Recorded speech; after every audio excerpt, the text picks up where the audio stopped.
यहाँ मैडम जी गुस्से में सभी बुक्स गिरा रही होती है और अपने हस्बैंड को मारते हुए कहती है कि तुम अपने आप को आदमी कैसे कह सकते हो। तुमने अपनी वाइफ को ह्यूमिलेट होते हुए देखा है पर तुमने कुछ भी नहीं कहा। मैं तुम्हें अपने कपड़े दे दूं क्या? तुम उसे पहनना और अपने ब्रदर्स को दिखाना। तुम पढ़ाई में फेल हो गए हो, कोई ऑफिशियल ऑफिसर भी नहीं बने और तुम शरीर से ठीक भी नहीं हो। तुम कुछ कर भी क्या सकते हो? और मैडम जी रोती हैं कि उसकी जिंदगी में दुख क्यों है और उसने एक यूजलेस कावर्ड इंसान से शादी कैसे कर ली। चैंग चैंग कहता है कि अगर तुम्हें उससे इतनी ही प्रॉब्लम है तो वो अपने घर यानी जी रेजिडेंस में जाकर रह सकती है। उसका भाई उसे बहुत सारा सोना और चांदी दे देगा। मैडम जी कहती है कि ऐसा सोचना भी नहीं, क्योंकि जब उसने उससे शादी की थी तब चैंग फैमिली बहुत पुअर थी और परेशान भी। अब तुम्हारे ब्रदर के पास वेल्थ एंड सक्सेस आ गई है तो तुम मुझे छोड़ना चाहते हो? ऐसा सोचना भी नहीं। तभी शाओ युआनी आती है और मैडम जी की बातें सुनती है। वो चैंग को और बुरा बुरा भी बोलती है और उसके साथ हाथापाई भी करती है। शाओ युआनी चिल्लाती है और उसको रोकती है और अंदर कमरे में चली जाती है। शाओ युआनी कहती है कि जनरल को अच्छी वाइन मिली है और वो चैंग चैंग के साथ पीना चाहते हैं। वो शिंगकोंग को उन्हें ले जाने को कहती है। चैंग चैंग वहाँ से जा रहा होता है, तभी वो गिर जाता है और मैडम जी उस पर गुस्सा करती है। तभी शाओ युआनी उसे मारती है। चैंग चैंग वहाँ से चला जाता है। मैडम जी शाओ युआनी से कहती है कि तुम्हारी हिम्मत कैसे हुई उसे मारने की। तभी शाओ युआनी कहती है कि वो उसे डिवोर्स करवा देगी।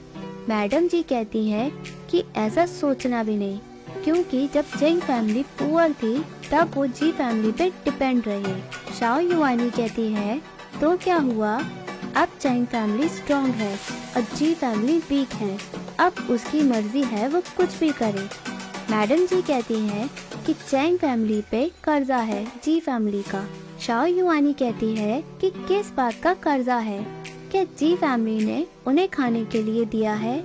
सभी फैमिली ऐसा करते हैं। हमने विलेज लोगों को प्रोटेक्ट किया है वॉर से। हमने कितने लोगों की जान बचाई है। कुछ राशन देने से आप कर्जा मानती हैं? मैडम जी शाओ युआनी को शट अप बोलती है। शाओ युआनी उसे हाफ हार्टेड और फुलिश वुमन बोलती है। सेकंड ब्रदर अच्छे हैं जिन्होंने आपको अब तक टॉलरेट किया।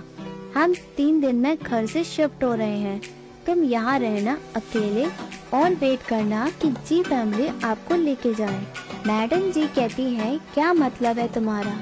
क्या चैंग फैमिली ने मुझे छोड़ दिया है क्या? शाओ युआनी कहती है कि तुमने कोशिश नहीं की दोबारा शादी करने की, पर तुम फेल हो गई। अब मैं तुम्हारी विश पूरी कर रही हूँ। मैडम जी कहती है कि तुम मुझसे अपनी बेटी का बदला ले रही हो, बट मैंने उसे कभी हर्ट नहीं किया। तुम मुझे गलत समझ रही हो। तभी शाओ युआनी कहती है कि वो किसी से भी आसानी से हेट नहीं करती। तुम्हारी जेलसी और ट्रिक सब समझती है कि अब तक तुमने क्या क्या किया है। तुमने जो शॉशैंक के साथ किया है वो सब जानती है। मैडम जी एटीट्यूड में कहती हैं कि तुम अब क्या कर सकती हो और वो यांग यांग को अपने साथ ले जाने की बात कहती है। शाओ युआनी कहती है कि ये तुमको लगता है यांग यांग चैंग फैमिली का पार्ट है। तुमको जाना होगा, इससे तुम्हें एहसास होगा कि मैंने इतने दिनों तक क्या महसूस किया। तुमने जब मिसयूज किया ओल्ड आईटी का नेम, मुझे शाओशैंग को घर पे छोड़ना पड़ा।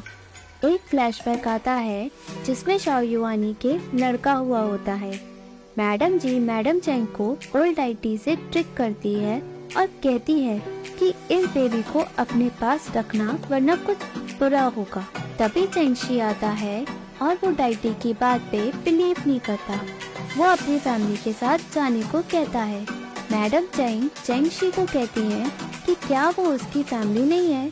चैंगशी डाइटी को मारने की सोचता है।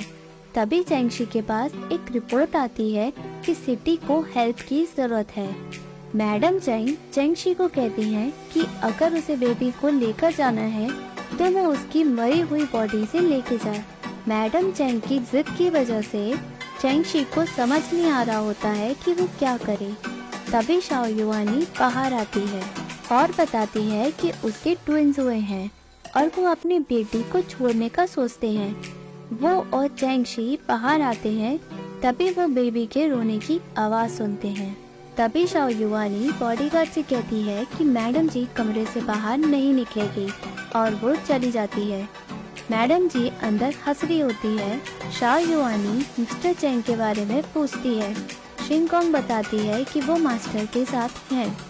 तभी शिंगकोंग हंसती है और शाओ युआनी से कहती है कि मैडम जी अपनी ज़िंदगी ख़त्म नहीं करेंगी अगर उन्हें नाइफ भी दे दिया तो।